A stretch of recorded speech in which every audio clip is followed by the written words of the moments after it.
ভারতের দালাল হয়ে দেখে থেকে দেশকে ভালোবাসে এই কথা তুমি বলো না, তুমি মুনাফিক। ভারতের দালাল হয়ে তুমি দিন কাটায় না, বলো না যে আমি দেশকে ভালোবাসি। ধোঁকাবাজ। কে বলেছে তুমি দেশকে ভালোবাসো? কে বলেছে তুমি দেশকে ভালো? তুমি তো ধোঁকাবাজ, প্রতারক, তুমি মুনাফিক।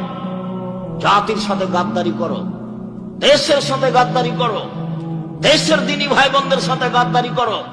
তুমি সবচেয়ে বড় গাদ্দার। বিচারণাটা তোমার পিছনে, তোমার পাছার পাশে একটা পতাকা লাগানো হবে। তুমি যত বড় গাদ্দার, পতাকা তত বড় ভাই। কথা মুহাম্মদ সাল্লাল্লাহু আলাইহি ওয়াসাল্লাম বলেন, হাদিস বুখারী মুসলিম। দুনিয়ায় দাপট দেখিয়ে কয়েকদিন বেঁচে থেকে মানুষকে মেরে জেলহাজত দিয়ে নিজে কিছু বড় মনে করানোর সময় শেষ। শ্বাস বন্ধ হয়ে গেলে তোমাকে দেখে নেওয়া হবে তুমি জাহান্নামে চলে গেছো। বুঝতে পারোনি জাহান্নাম কাকে বলে, বুঝতে পারোনি তুমি কবর কাকে বলে।